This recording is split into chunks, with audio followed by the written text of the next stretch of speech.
નાણાં અને ઉર્જા મંત્રી તથા સુરત જિલ્લા પ્રભારી મંત્રી શ્રી કનુભાઈ દેસાઈએ સુરત શહેર જિલ્લાના બ્રિજોની વર્તમાન સ્થિતિ તથા ખાડીપૂર નિવારણ બાબતે અધિકારીઓ સાથે તબક્કાવાર સમીક્ષા બેઠકો યોજી સૌને સાથે મળીને વરસાદી પાણીના નિકાલની યોગ્ય વ્યવસ્થા ઊભી કરવાનો અનુરોધ કરતા નાણાં અને ઉર્જા મંત્રી તથા સુરત જિલ્લા પ્રભારી મંત્રી શ્રી કનુભાઈ દેસાઈના અધ્યક્ષતામાં સુરત શહેર જિલ્લાની બ્રિજોની વર્તમાન સ્થિતિ તથા સુરત ખાડીપૂર નિવારણ બાબતે અધિકારીઓ સાથે તબક્કાવાર બેઠકો કરી જરૂરી સૂચનો કર્યા હતા।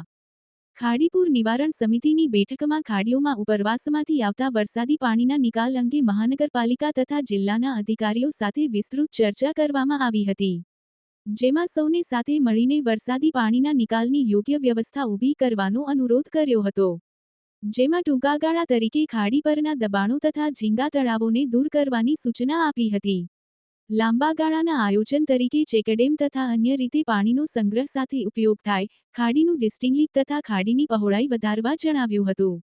મંત્રીશ્રીએ સુરત શહેરની ભવિષ્યની મુશ્કેલી નિવારવા લાંબા ગાળાના આયોજન માટે રાજ્ય સ્તરે સિંચાઈ વિભાગ સાથે પરામર્શ કરીને વિચારણ કરવામાં આવશે તેમ જણાવી નિષ્ણાંત કન્સલ્ટન્ટની નિમણૂક કરવા પણ સૂચન કર્યું હતું। નાણામંત્રીશ્રીએ જણાવ્યું હતું કે શહેર જિલ્લાના તમામ બ્રિજોના વિવિધ ટેસ્ટિંગની જરૂરિયાત હોય તો સત્વરે કરાવી લેવા તેમજ સ્ટ્રક્ચરલ ભાગોના મેજર રિપેરિંગ હોય તત્કાલ મરામત કરવાની સૂચના આપી હતી। જો કોઈ બ્રિજ બંધ કરવાની જરૂરિયાત હોય તો સત્વરે બંધ કરવા તેમજ જે તે વિભાગો હસ્તકના બ્રિજોની રિપેરિંગ અંગેની ચોક્કસ SOP બનાવવાની સૂચના આપી હતી। આ ઉપરાંત સમયાંતરે બ્રિજોની ચકાસણી કરવા પણ સૂચના આપી હતી। સુરત મહાનગરપાલિકાના ICC સેન્ટર ખાતે યોજાયેલી બેઠકમાં જુદા જુદા વિભાગો હસ્તકના બ્રિજોની સ્થિતિ વિશે પાવર ઓફ પ્રેઝન્ટેશન દ્વારા સમીક્ષા કરવામાં આવી હતી। સુરત મહાનગરપાલિકામાં 121 બ્રિજો આવેલા છે, તે તમામ બ્રિજોનું હેલ્થ રિપોર્ટ કાર્ડ બનાવવામાં આવ્યા છે। બ્રિજોને બ્રિજ રિહેબિલિટેશન સ્કીમ હેઠળ સમયાંતરે રિપેરિંગનું કાર્ય કરવામાં આવે છે તેમજ હાલ કોઈ બ્રિજ જર્જરિત ન હોવાની વિગતો અધિકારીઓએ જણાવી હતી। માર્ગ અને મકાન વિભાગ 2ના 93 બ્રિજો પૈકી 3 બ્રિજોને ભારે વાહનો માટે બંધ કરવામાં આવ્યા છે, જ્યારે માર્ગ અને મકાન વિભાગ 1 હસ્તકના 6 બ્રિજ સારી સ્થિતિમાં હોવાનું અધિકારીઓએ જણાવ્યું હતું। જિલ્લા પંચાયત હસ્તકના 53 બ્રિજો, સુરત નહેર વિભાગ હસ્તકના 175 બ્રિજો, કાકરાપાર જમણા કાંઠા નહેર હેઠળના 106, ઉકાઈ ડાબા કાંઠા નહેર હસ્તકના 16 તથા તાપીપાડા વિભાગ હસ્તકના 1483 બ્રિજોની ચકાસણી પૂર્ણ કરવામાં આવી હોવાની વિગતો અધિકારીઓએ આપી હતી। નેશનલ હાઈવે 9.48 હસ્તકના 4 તથા નેશનલ હાઈવે 9.53ના 25 બ્રિજો, ગુજરાત મેટ્રોના 7DACCL હસ્તકના 36 તથા ગુજરાત સ્ટેટ રોડ ડેવલપમેન્ટ કોર્પોરેશનના 18, સુડા હસ્તકના 7, રેલવે વિભાગ હસ્તકના 45 બ્રિજોની ચકાસણી કરવામાં આવી હોવાની વિગતો જે તે અધિકારીઓએ આપી હતી। તબક્કાવાર યોજાયેલી બેઠકમાં સાંસદ શ્રી મુકેશભાઈ દલાલ, મેયર શ્રી દક્ષેશ માવાણી, ધારાસભ્ય સર્વશ્રી સંદીપ દેસાઈ, સંગીતાબેન પાટીલ, મનુભાઈ પટેલ, સ્થાયી સમિતિના ચેરમેન શ્રી રાજન પટેલ, સંગઠન પ્રમુખ પરેશ પટેલ, મ્યુ કમિશનર શ્રીમતી શાલિની અગ્રવાલ, જિલ્લા કલેક્ટર ડો. સૌરભ પારધી, જિલ્લા વિકાસ અધિકારી શિવાની ગોયલ, નાયબ પોલીસ મહાનિરીક્ષક શ્રી હિતેશ જોયસર, નાયબ પોલીસ કમિશનર શ્રીમતી હેતલબેન પટેલ, ડે. મ્યુકમિશનરશ્રીઓ, પ્રાંત અધિકારીઓ, પાલિકાના ઝોનના વડાઓ તથા અન્ય વિભાગના ઉચ્ચ અધિકારીઓ ઉપસ્થિત રહ્યા હતા। જગદીશ ભરવાડ, ન્યૂઝ 14 સુરત। આજે સુરત શહેર અને સુરત જિલ્લાના અધિકારીશ્રીઓ, પદાધિકારીશ્રીઓ અને વહીવટી તંત્ર સાથે એક સંકલન બેઠકનું આયોજન કર્યું। એમાં સૌપ્રથમ તો સુરત શહેરને સમગ્ર ભારતમાં સ્વચ્છતા અભિયાનમાં સર્વોત્તમ સ્થાન એટલે કે સૌપ્રથમ કેટેગરી મેળવવા માટે ખાસ અભિનંદન આપ્યું। એમાં સુરતના દરેક નાગરિકો, સફાઈ કર્મીઓ એ બધાને અભિનંદન અને ધન્યવાદને પાત્ર છે।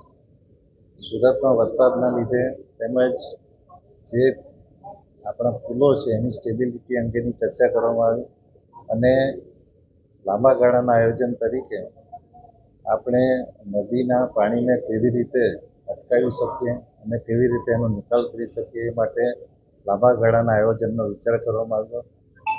એ આયોજન માટે કન્સલ્ટન્ટની પણ નિમણૂક કરીને ત્યાર પછી દરેક પદાધિકારીઓ અને વહીવટી સાથે મળીને નિર્ણય કરવામાં આવશે કે જેથી એ નદી જ્યાંથી શરૂ થાય ત્યાંથી જ્યાં દરિયાને મળે છે ત્યાં સુધીમાં એનો ઉપયોગ નાના નાના ચેકડેમ બનાવીને સિંચાઈ માટે અથવા તો વધુ વરસાદ આવે તો એને કેવી રીતે શહેરને બચાવી શકાય એ માટે લાંબા ગાળાનું આયોજન સરકારશ્રીમાં રજૂઆત કરીને ઇરિગેશન ડિપાર્ટમેન્ટને સાથે રાખીને કરવામાં આવશે અને એ માટેની એક સમિતિ પણ બનશે અને સાથે સાથે જે પુલો છે એની સ્ટેબિલિટી માટે પણ સાયન્ટિફિક એનું એસેસમેન્ટ થાય એની ચર્ચા કરવામાં આવી અને ખાસ કરીને સુરત મહાનગરપાલિકાએ દરેક બ્રિજનો હેલ્થ રિપોર્ટ બનાવ્યો છે અને એ હેલ્થ રિપોર્ટ એક ગાઈડલાઇન સમાન છે અને જિલ્લાના તમામ બ્રિજોનું પણ આ રીતે એસેસમેન્ટ કરવામાં આવશે એવી ચર્ચા કરી.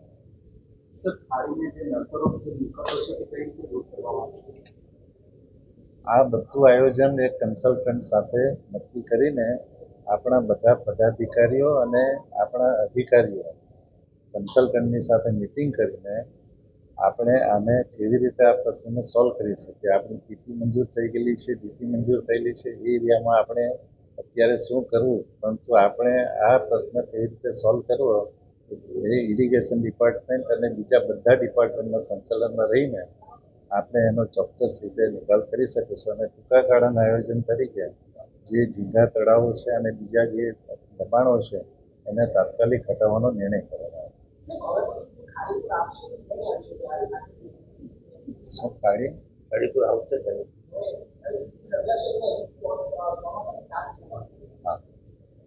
જો આ બહુ લાંબા ગાળાનું આયોજન છે. ટૂંકા ગાળાના આયોજન તરીકે ઝીંગા તળાવ અને બીજા જે નાના નાના દબાણો છે એ દૂર કરવામાં આવશે, પરંતુ આ સુરત માટે એક લાંબા ગાળાનો પ્રશ્ન છે, સુરતની સમગ્ર જિલ્લા માટે. એટલે બધા સાથે મળીને ઇરિગેશન ડિપાર્ટમેન્ટને સાથે રાખીને જો 20 ઇંચ વરસાદ સાથે પડે તો આપણે કેવી રીતે એને મેનેજ કરી શકીએ એ અંગેનું આયોજન વિસ્તૃત રીતે કરવામાં આવશે. 7 વર્ષથી પ્રશ્ન અત્યાર સુધી કોઈ વિભાગ આગળ ના સરકાર આગળ ના આવી, કેન્દ્ર સરકારની ટકોર બાદ હવે કાર્યવાહી દર વર્ષે 5 લાખ લોકો મુશ્કેલીમાં મુકાય અને કરોડોનું સામાનનું નુકસાન. જો આપણે પહેલા પણ સુરતમાં ફ્લડ આવતો હતો, આપણે સતતના ડેમના પાણી રિલીઝ કરવાનો પણ પ્રશ્ન આવતો હતો. હવે એ સાયન્ટિફિક રીતે કરવામાં આવ્યું છે. આ રીતે જ હવે પછીનું જે આયોજન છે આ ખાડી માટે એ આયોજન પણ એ રીતે કરવામાં આવશે.